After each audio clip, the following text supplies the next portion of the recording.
Good morning to you, and welcome to our Spot On. Daily Spot On. Yeah. Okay. We have some questions to ask yourself. Thank you. Thanks for coming. And first question is, what are some of the initiatives by your ministry to promote domestic tourism amid this COVID-19 pandemic? Well, COVID-19 has created a little bit of problem, not just to Sarawak, to any countries in the world. And the industry that was hardest hit, among others, is the tourism industry. So we come up with this idea, which firstly to get Sarawakians to know the tourism places, tourism products, and to encourage them to visit those places. So we bring in the hotels, we bring in those places where, and those industrial players. We sit down with them and we came up with this program called Siasito until the end of the year. And it's very much subsidized. There are altogether 30 packages, but it's only meant for Sarawakians. 50% discount. You can go to Mulu at 50% discount. You can go to Satang. You can go to Bako. You can go to the Sunset Cruise. You can see the Irrawaddy dolphin. You can go diving. You can go fishing, among others. So banyak lah orang. So many. There are altogether 30 packages. And we were quite surprised. The response from Sarawakians was overwhelming, actually. I've informed the state government that it looks like it's very good. Locals are going to those places. You know? This is the thing. So that's why sometimes I feel COVID-19, well, it creates a lot of hardship to us. But there are a lot of blessing there also. You know? It gets family institution to be together. It makes it creates the importance of hygiene. Everyone must clean up, pakai mask, things like hygiene. And apart from that, when it comes to tourism, our own backyard, there's so many. Now, those who always goes traveling, there are some rich families. And there are also some locals, I mean the youngsters and all that. They start moving around, going trekking, they go to our waterfalls, they go fishing, they go rafting, and they are amazed. So really they realize we have so much. We've got so much, and at least the money is spent within the state. It's not being spent in China or Thailand or Indonesia. People are beginning to appreciate their own product down here, and I can see that this is something very good. We are even contemplating extending it because this Siasito is until end of December. Datuk, you have been appointed as the president of Sabukas Corporation, also Minister of Youth. Yes. How do you see our youth, the vision for the youth in Sarawak? Well, when I'm being given that responsibility of looking after the youth, I have to bring myself down to that level. And I can see that I can talk to them. I've been having this program called Jelajah Belia, where we go down to all the districts in Sarawak. We've got 40 districts. And sitting down with them, having town hall with them. And I've been getting a lot of good feedbacks. And from that feedbacks, we come up with our dasa, we come up with our policies, what are the things that we should do for the rural youth, for the urban youth. But one thing I noticed in this Jelajah Sarawak, every one of the places that we went, there is always one question on digital. So that reflects the kind of outlook our So youth they're very now. enthusiastic Yeah, about very enthusiastic, especially when it comes to digital connectivity. You know. And this is something which the state government or even the national government, you know, must see. Our youth, we give them education. They want more. They would want to be connected with the world. They want to be connected with friends through this. Yes, yes. Yeah. So if the phone keeps on buffering, if they can't download gambar, pictures, they get upset. They get upset. So if you can please them, of course they will be very happy. Dato', what's your take on the opposition, especially PSB, BH, criticizing GPS policy and even your recent statement about election commission should not dictate to the state government when to hold, that they also misconstrued and say that it is not good for democracy and so on. What is your take on all this criticism on you? Opposition being opposition,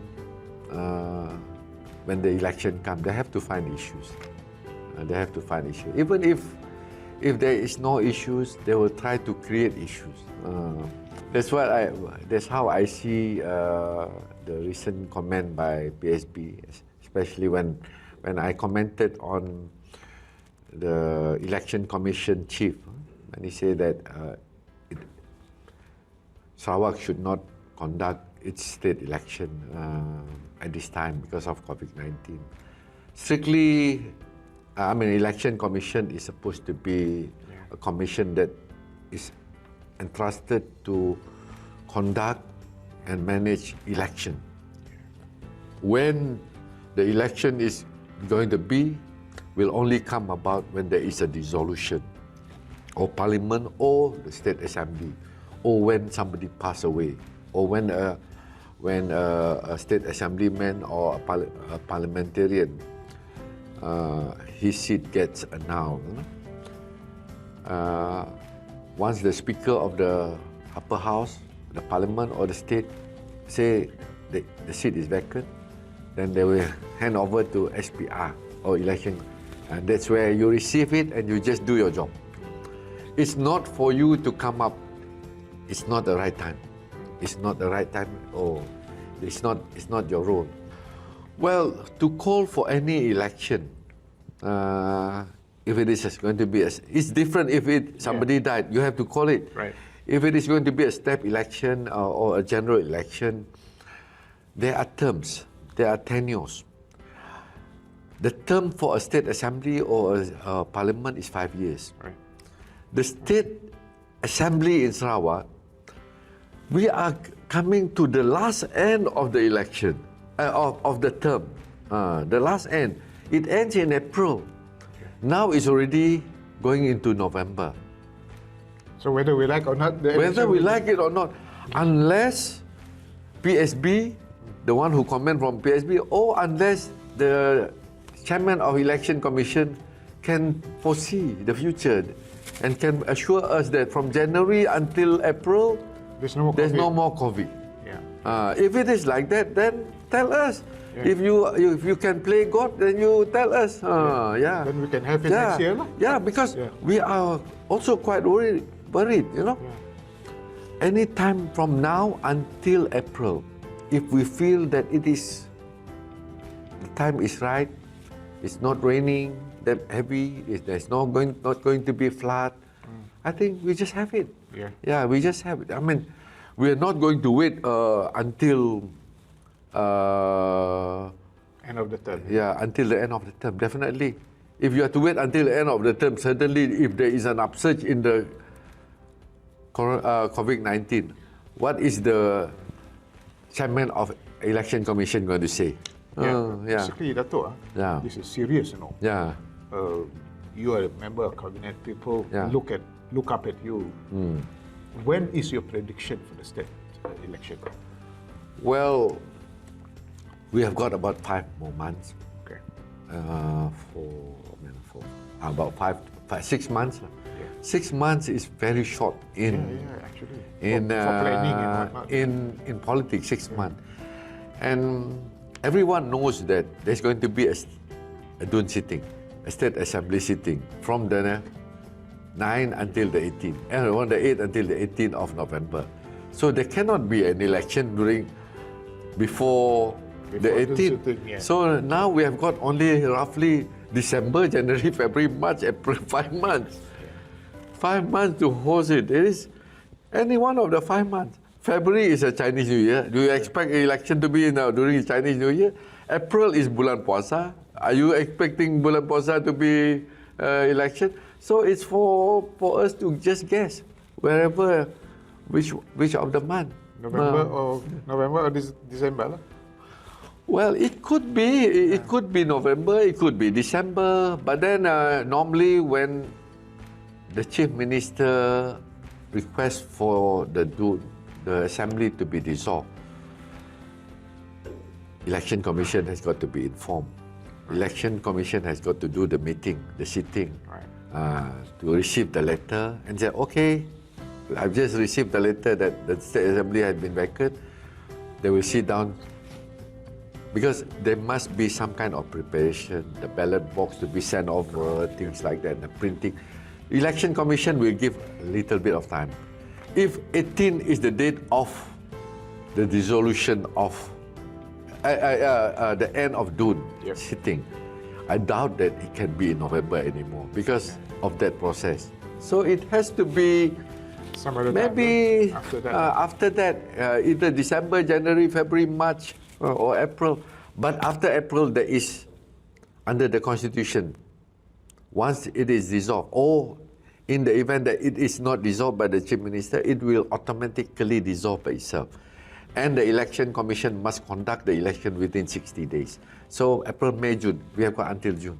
We have got until June to call for the election. So anytime from December until middle of next year, which is very short. There is this prediction by some political analysts that GPS government might lose two-thirds majority. What's your take on this?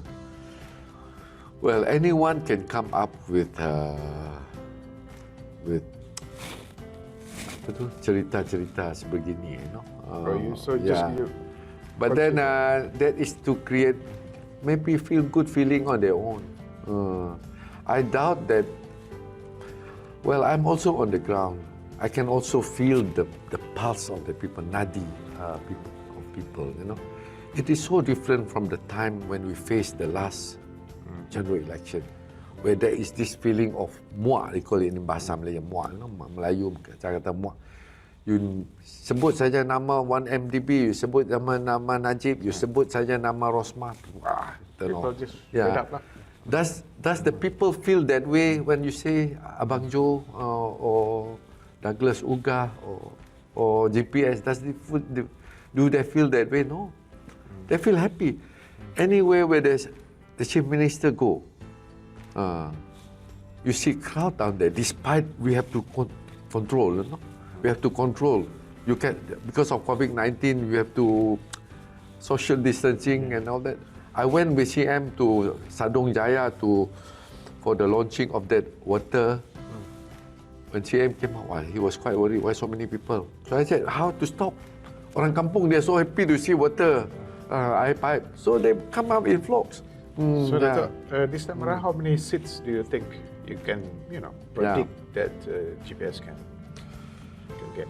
Well, we would be very happy if we can retain the number of seats that we won in last election, 72 seats.